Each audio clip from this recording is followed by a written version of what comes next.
So a while back, when I had my band, we were learning music at a breakneck speed. It was insane, and we'd get together on a Saturday, and we would pick 4 new songs to learn, and have them ready by the following Saturday.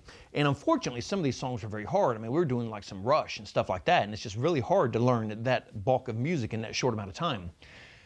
Well, the big problem I had is I was not only the other singer and the backing vocalist, I was the only guitar player and the only keyboard player. So I played both in this band. And I used this keyboard. This is my Modi X8 sitting in front of me here.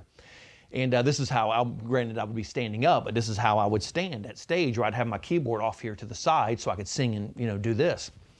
And so we would, come back to practice the following Saturday, and everybody's like, hey, we got all this music learned, does everybody know it all? And I'm like, well, hell no, everybody doesn't know it all. I said, Mr. Drummer, all you got to do is learn the drum section. Miss Singer, all you got to do is learn the vocals, and that's kind of it for you guys. Me, on the other hand, I got to learn the rhythm part, the lead part, any backing vocal or vocal part, plus the keyboard part. So when we were doing this, I had to take a lot of liberties with music just to keep up. And a lot of times I couldn't play things exactly like it's written. And I gotta be honest, I really don't care about playing things exactly like they're written, because, I don't play it exactly like them because I'm not them. No matter how hard I try, I'm never going to sound like Eddie Van Halen. That's just something that's inherent to Eddie Van Halen. You might be able to get his tone, but you're never gonna sound like Eddie Van Halen. It's never going to happen because of the way he plays, the inflections he uses when he does this. Because Eddie Van Halen's magic is here. And here. And so no matter what I do, I will never play like him. So if it varies a little bit, I'm cool with that. It doesn't really matter as long as you get the idea across. You can't go in and change it drastically if it's an EVH solo, simply because then, in my opinion, then you're kind of copping out. You're cheaping out. And on some solos I'll just completely play something different because I'm me, I'm not that person. But I really don't do that on like Eddie Van Halen solos or Randy Rhoads solos or David Gilmour, the big iconic ones. But like, if we're doing a song by Poison, God forbid, then yeah, I may change the solo completely. And one thing we'll never do is Nickelback, so I don't have to worry about that. That's sacrilege to my ears, and I will never play a Nickelback song. But we were doing, however, Night Ranger, Don't Tell Me You Love Me. And that's actually a big song. There's 2 guitar players in that song. And it's the chorus part is actually not that hard. The actual rhythm in the chorus part. The intro kind of sucked. It kind of took me a minute to get the timing of that intro. To get that timing of that intro down, that kind of took me a minute. Sorry about that. All the delay, it didn't sound right. But it kind of took me a minute to just, for some reason, that was an odd timing for me. And then the drums and the bass comes in at an odd timing there. So for some reason, there's certain times you run into a song that you just like, why is this so simple and it's giving me such a hard time? That happens to everybody. So when it come time to learn the solo on that song, I was like, my God, you got 2 different guitar players and they're both freaking monsters. And I got no time to learn this solo. And and it's got, the beginning, and it moves on from there,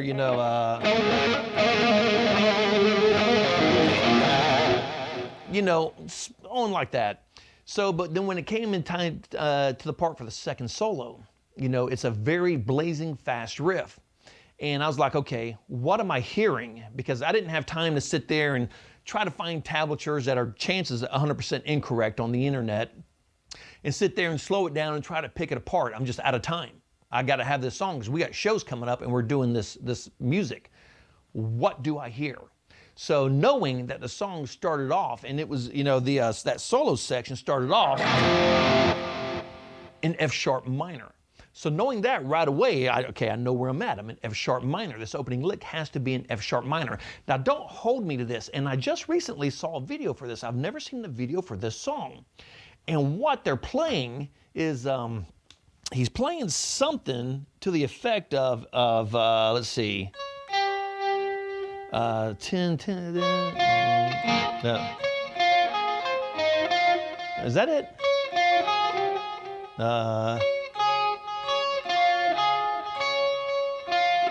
I think that's it.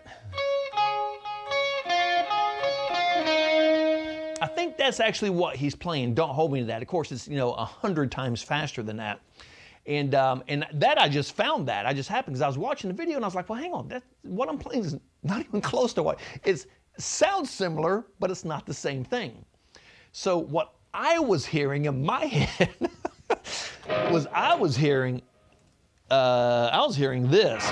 Like I said, we're in F sharp here. So what I was hearing in my head was here at F sharp. And because of the speed of it, I just naturally thought it was a trilling passage, a picking pattern with hammer-ons and hammer-offs, a tapping passage. And that's just what I heard right out of the gate. Okay, well, that has to be a tapping passage.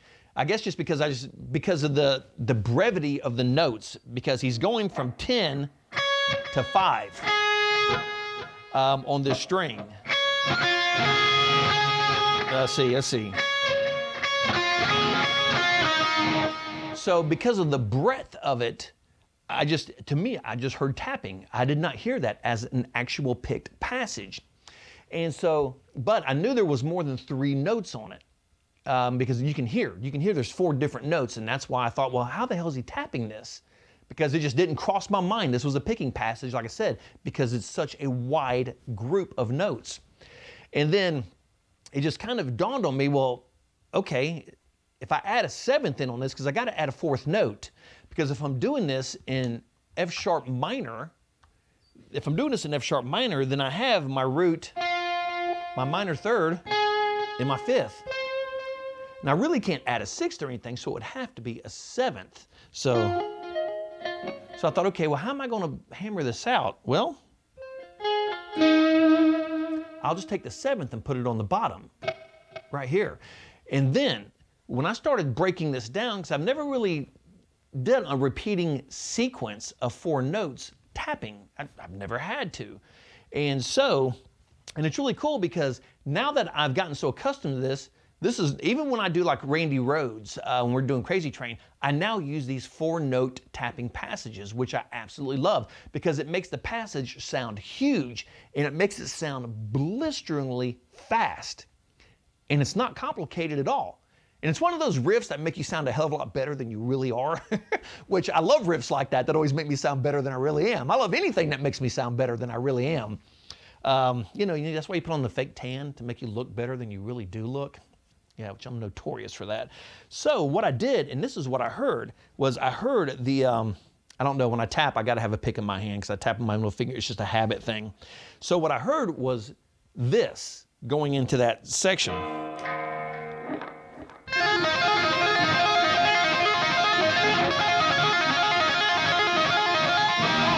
That's what I heard. So that's how I started playing it, and played it that way for years before I realized I was completely playing it wrong. But the cool thing is it works. In that section where the second solo starts, that works 100%. And the funny thing is, I've had more people compliment me on that solo, and I think basically because of that opening passage right there, because it's just badass. It's seriously cool. So what I'm doing here is I'm tapping on the I'm tapping out the F minor, and I'm adding. Well, let me tell you what I got here first. I'm on the B string. I got a 7, a 10, and a 14. And what I'm doing is I'm adding this 9 on the 3rd string. That's the only note I'm adding on the 3rd string is this 9. And how I'm doing this is I've got this finger is resting up against this string. And this is kind of one of those things from years of playing. You kind of get accustomed to doing it. I don't have to think about it. But if you don't mute it that way, then that string, when you're playing this, you're going to get that bleed over on it, unless you're using, one of these. But it's just habit for me that when I'm playing is I will always rest the top of this finger against the string above it, just from doing it for years, and that mutes that note. So what I'm doing is I'm just cycling this very fast.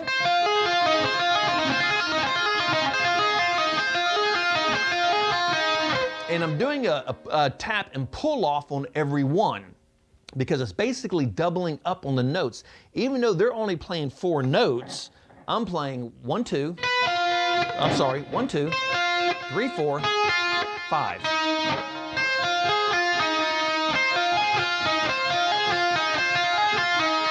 And if you do this quickly, you know, not even that fast, I'm gonna do this at medium speed.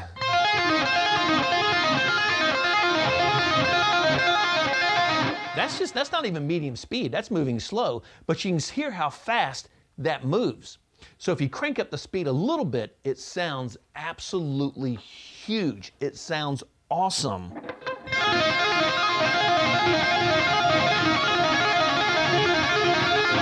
And you just keep hammering that out. And on this particular song, it has a change in it. It does this.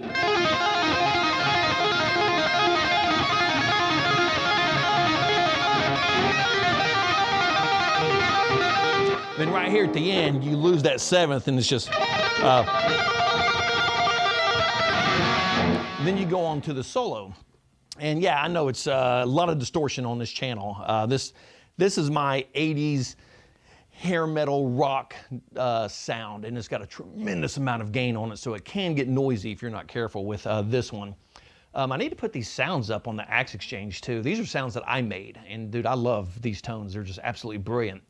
But that's what I heard when I played this, and it works flawlessly. If you learn this and listening back to the record, you're like, son of a bitch, it works. Even though it's 100% wrong, it works perfectly in the confines of that song. Now, real quick, and I'm gonna do another video on this. I did one years ago, quite some time ago, but I'm gonna do another one on it, the difference between major and minor tapping. Is if we're doing this, and let's go back to F sharp minor. F sharp minor. If we do this, if you notice here, you have a root. We have a minor 3rd here, and then we have our 5th here. And what separates this is you have, and this is how I teach it, is between these 2 fingers, you have a pattern, there's 2 spaces, and between these fingers, there's 3 spaces. So here we have 1, 2, then we fret, then we have 1, 2, 3, then we fret. That is minor, okay? That is minor. If we move this up 1/2 step, now this is major. And you can hear it, minor, major, and it works exactly the same way. So what we're doing here, this would be a minor 7, and this would be actually not a major 7, this would be like an F sharp major chord 7. So it'd be in F7, F minor 7. And if you wanted to make that into an F major 7, it'd be, and you can hear that. And that's a video for a different time. I just kind of wanted to cover that really quick because it's really cool adding in that one extra note, and it makes it absolutely fat. So that is something that I've never really done, that I kind of stumbled upon because I was playing the solo wrong. And like I said, it works flawlessly in that piece. Learn it and listen. It fits in there perfectly. It fits absolutely perfectly. And I think a lot of it too is just nailing on that 7 note. I think that's what's really kind of bringing it home, is hitting that 7 note. And it's a fun passage to learn, and it's a way to really spice up your tapping passages. Instead of doing the same old 3 notes, you know, even though there's varying styles, instead of doing the same old 3 notes over and over and over and over, throw in that 4th one on the string above it, throw in that 7th note, and man, it just kind of brings the whole thing to life, and it just makes it sound so much bigger. So I'm gonna wrap this video up right there. Please subscribe to the channel if you haven't already subscribed. It's something insane. I'm not gonna put up the numbers, but like, I don't know, 4.5% of the people who watch my channel have subscribed. That is insane to me. I was watching this video the other night, and this guy said that of the people who watch this video, 72% had subscribed. That is a massive number that actually watch his channel. I got like 4.5, 4.3, 4.5%. And I'm just trying to get to 10% of the people who watch my videos. If they'll subscribe and give me 10%, that would be absolutely fantastic. So I'm going to sign it off right there. And like the great Sammy Hagar says, if you miss the beat, you lose the rhythm and nothing falls into place. And no matter what you do, for the love of God, rock on.